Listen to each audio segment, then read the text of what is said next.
तो हेलो दोस्तों, good morning. चलिए हमारे और आपके बीच में बहुत अच्छी सी जो वैकेंसी की इंतजार कर रहे थे काफी छात्र छात्राएं आरआरबी के माध्यम से, रेलवे रिक्रूटमेंट के माध्यम से ये जो है सेक्शन कंट्रोलर की भर्ती निकल के आ गई है।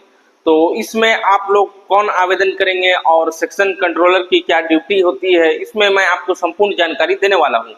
और इसकी जो क्वालिफिकेशन रखी गई है वो भी मैं आपको बताऊंगा कि इसमें सिंपल सी ग्रेजुएट लेवल की ये भर्ती है। इसमें टेंटेटिव की ये भर्ती है। टेंटेटिव भर्ती उसे कहा जाता है जैसे इसमें अभी पोस्ट निर्धारित की गई है, लेकिन इसमें भविष्य में पोस्ट घट या बढ़ सकती है, उसे ही टेंटेटिव पोस्ट कहा जाता है। तो ये जो भर्ती निकल के आई है सेक्शन कंट्रोलर की, तो मैं आपको बताऊंगा कि सेक्शन कंट्रोलर की क्या ड्यूटी होती है, इसको कैसे संचालन किया जाता है। तो चलिए पहले मैं आपको इसकी ऑनलाइन की जानकारी दे दूं कि कब से आप लोग आवेदन करेंगे, एग्जाम फीस इसमें क्या रखी गई है। तो आइए सबसे पहले मैं आप लोगों को अगर बताने का प्रयास करूं तो आप लोग देख सकते हैं ये जो भर्ती निकल के आई है, मैं पहले ही बताया, रेलवे आरआरबी यानी railway recruitment board section controller 2026 और टेंटेटिव पोस्ट निकल के आई है, घट या बढ़ सकती है। तो ऑनलाइन अप्लाई स्टार्ट डेट की अगर मैं बात करूं, डेट 15 जुलाई 2026 से इसकी आवेदन की शुरुआत हो रही है और ऑनलाइन अप्लाई की लास्ट डेट है वो 14 अगस्त 2026 यानी 14 अगस्त तक इसमें आप आवेदन कर सकते हैं।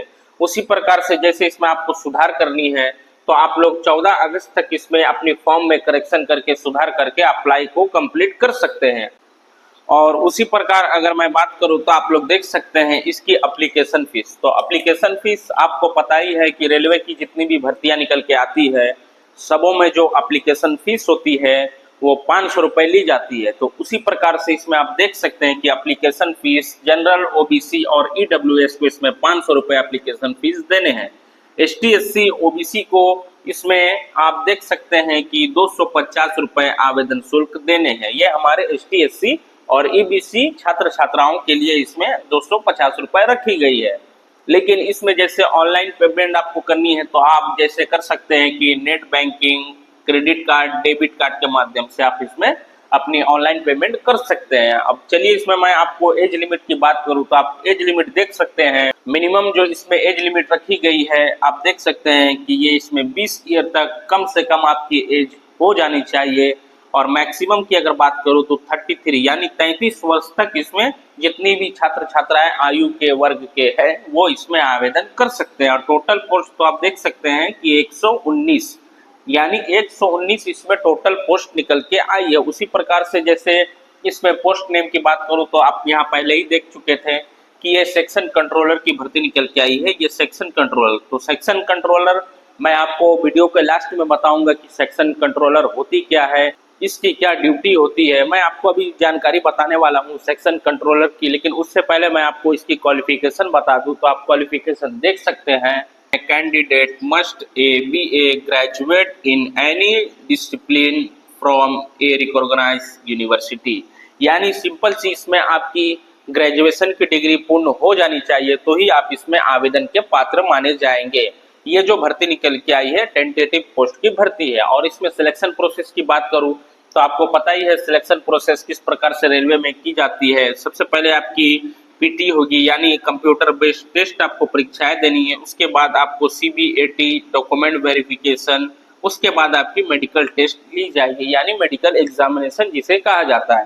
तो अब इसमें मैं अगर बात करूं सेक्शन कंट्रोलर की, तो सेक्शन कंट्रोलर आप लोग कई अलग अलग स्टेशनों में देखे होंगे कि अलग अलग प्रकार से सेक्शन कंट्रोलर होती है।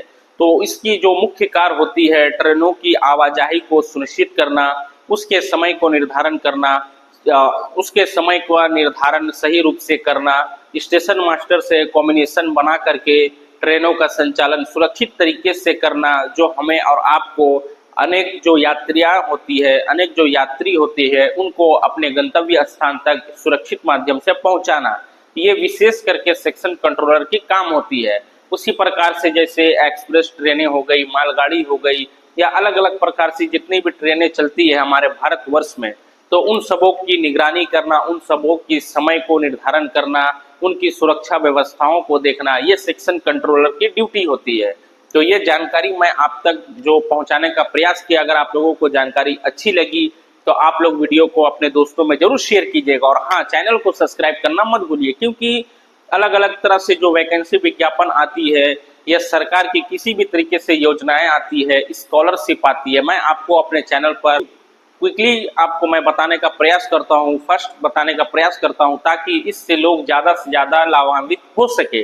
तो चलिए, अगर आप लोगों को जानकारी अच्छी लगी होगी तो आप लोग चैनल को सब्सक्राइब करके वीडियो को शेयर कर दीजिएगा। मैं आपको पुनः इसी प्रकार से जो भर्ती आएगी फिर से आपको मैं बताने का प्रयास करूंगा। तब तक आप लोग अपना ख्याल रखिएगा। बहुत बहुत धन्यवाद। सभी को जोहार।